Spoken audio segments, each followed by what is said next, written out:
What did every other group, social group or ethnic group do with their youth organizations in the street? What did they do? They provided things for them. First and foremost, what they did is they celebrated the fact that they had enough good sense to organize and come together in a form of complex social structure. That's human. That's human. That's what human beings do. That's what dogs do. That's what cows do. Figure that out. You see? That's a very human thing, to be social. So what they did is said, we applaud that. We applaud it. But we don't applaud the activity. So we're not going to remove the activity. And we're not going to say you're bad because you did this, that, and the third. We're going to just change your activity. Because the activity is a means to an end. It's not the end.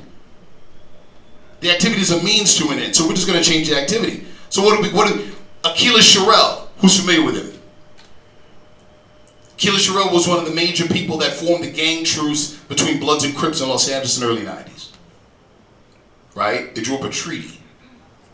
But his phrase, and I'm going to use the phrase, you legitimize the gang. That's what you do. And part of the legitimization is that, number one, you redefine what the gang is. You redefine it. Don't do what we've been doing when the feds say a gang is this. We just passed this legislation. This is the gang. And we watch the TV and we go, cool. I'm going to hang that red rag out of my pocket. I'm going to do exactly what they said a gang is, because that's what a gang is. I'm going to twist my fingers up, and that's what I'm going to do, because that's what they said a gang is, or that's what BET said a gang is. You see? We begin to define ourselves. That's the first stage in the whole self-identity issue, right? You take an active part in it. And then you legitimize the gang by just changing the activity. This is what you do. We change their environment. We applaud the idea of coming together. Like I said before about suppression, law enforcement, the courts, prison industry. We need those things, but those things serve us. They serve us. So they need to serve us in a way in which it benefits the neighborhood, in a way in which it benefits the community. That's what has to happen. So we have to take a proactive position in this. We have to be more civically active. When suburbs or other people or other interests can say, wow, we have a gang problem on the near west side or on the south side, but they don't live in those areas, how do they know? Do they even know? Many times, I'm just going to say it, many times it's a case of pin the donkey on the tail. There's another interest in those areas. There's another interest in those areas. So we have to do something to be able to gain access to those areas so we can do what we want. Let's just be real. A lot of this stuff is directly tied to business enterprise. It is. It's a means to an end. But guess what? They have skin in the game. So what do? They write legislation. They talk to their politicians. And they lobby to get certain things passed. And next thing you know, you have a law that says, well, a gang consists of 3 people. Now you have a law that says, oh, well, I know this gentleman. He did something crazy. But because we have the same nickname that we share amongst each other, now it's gang related. Now it's a Fed thing. And I'm on the tour bus across the country now. And all I did was have a phone conversation. Somebody else is defining the reality. We have to begin to define the reality. It goes right back to self-identity. And I'll say this and I'm done on my soapbox. Myself included, and I'll start with myself first. If I am ill-equipped to address the issue of self-identity with the target population, then I have no business doing this work. I am ineffective. And that goes for all of us here.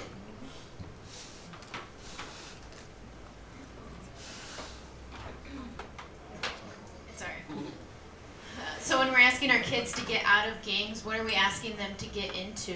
What are we creating for them? What opportunities are we giving them and what are we doing within ourselves? So when you say what can we do as a community to facilitate that, I think we need to stop looking for centers. We need to stop looking for specific places to take care of the problem and to solve the problem, and look at what we do. Coming from Syracuse University, there's a lot of that 81 divides us. We're not connected with the community. And when Nancy Cantor tried to connect the community, she wasn't welcome back, frankly, for another term as chancellor. So we need to start redefining what community means and what supports we're going to give them. And some of that isn't going to be easy, because if we're looking at economic structures, we're not just going to create jobs by saying I want to do it. So we need to look at how we are engaged with our government, how we are engaged with our communities, and really look for what are we going to do once we support socially, once we support youth getting out of gangs. What then? I want to address Sharon's question with someone who was a co-coordinator for this event, and I was trying to fight him tooth and nail to get on the panel, but he was denying it. But I'm going to invite him up here. Hey, Sean. Sean lived that life and got out, and now works with young people in the life. So share your story, and then to her question about getting out of the game. Well, first I would like to thank everyone for coming out, and I hope everybody learned things. Sharon's question is probably the most important question of the night, because now you guys have got educated about the underlying effects of gangs. So now that you have more knowledge of it to work with these kids, what do you do with them? How do you get them out? You know what I'm saying? And we were talking about street crews that turn into real live gangs, and I'm from the Bronx originally, and I was part of a crew called Sex Money Murder. And it was a neighborhood gang, long-standing neighborhood gang. People's grandfathers was in it, fathers was in it, Sex Money Murder. And, when the whole UBN thing came around, it was a deal brokered where Sex Money Murder became blood, became UBN. So if you was Sex Money Murder, you automatically was blood. Well, can you explain to everybody what UBN is? They don't know. Oh, well, United Blood Nation. So, when blood came to New York, it took everybody by storm.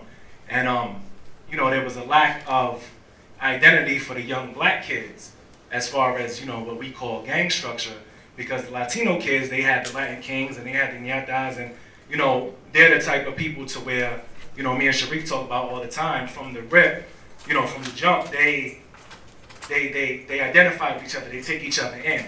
But we're so busy giving each other the evil eye that we don't support or accept our own people. So now you got these young black youth in jails and in the streets who are being bullied and targeted by these Latino gangs. Because we still don't understand that we one people. So, we're gonna go against each other. And, so the kids needed something to identify with. And then lo and behold, here comes blood. Everybody saw it on TV, and everybody saw the movies from LA, and it was a big thing, and it was so attractive, and we all joined. It's just what it was. Once again, because of the people that raised me into that, under Omar Porti, which is OG Mac, I became like his youngest OG. So when I say I'm inactive, I'm an inactive blood OG. I don't say I'm X. Only because when I first decided to get out, I took the mentality to where I didn't want to get out and have them look at me crazy and then try to come help them. I wanted to do it from the inside. So I curbed the illegal activity. I curbed, the activity that didn't uplift us, and I tried to abide by the code that we originally set. We originally said brotherly love overrides oppression and destruction. You, my brother, we are under oppression. Our people are under destruction. We're gonna band together. That's the spiel that they give us. So it didn't end up that way. By the time I found out, it was kind of too late. I mean, once again, Sharon's question is very important, because how do you get these kids out? When I was real vocal about it at first. I'm gonna get out. They're teaching us nonsense. This is not, love. This is not, unity. This is not what it was. And it wasn't a good response for that. Actually, I got shot in the head, I got shot in the back, and I got shot a couple of times trying to actually get out, And like Noble said, it was because we didn't have anybody to finish what they started. It's very important that we finish what we started. I know sometimes, even because I work with kids too, and sometimes they just become like a number, or they become like a case file, or they become, we don't want to identify with them personally, because then we have such a workload. We got to identify with every kid we work with personally. But if we don't, and we teach them certain things, and then we send them back to their environment, and they take hold to what we teach, they're going to be out in their community saying, okay, I want to get out, this is nonsense, and they're not going to be met with, with good responses. So we have to follow up. We actually have to go into these communities. We might have to do home visits. We might have to show them, that we really care about them, not just in a school environment, but, in life in general. We have to follow through. A good teacher is a teacher that follows through, not just gives you a piece of information and then leaves you with it to see what's going to happen. Because you might not follow through with it the right way. So I don't know if I'm rambling or not, but I just, it's very important we follow through with the kids. I think that's my message, is that we follow through with them. I try my best to go out now, and Noble's right, they don't listen to us neither. You know what I'm saying? They don't. Like, it's very hard for us to get through to these kids. They can know my resume, they can know where I come from, they can know what I've been through, and they still won't listen. So once again, it's about follow through. If you really want them to be successful in getting out the game, you have to follow through. You have to really follow through. That's the answer, basically. So once again, I thank everybody for coming out, and I hope everybody learned something. Peace.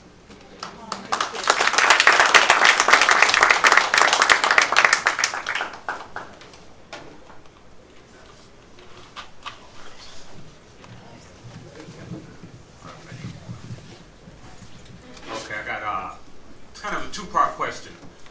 One, where do you think these guns is coming from that's such a heavy influx in our community? And two, well, actually it's the same question, why is it such a heavy influx of guns that these young people are getting?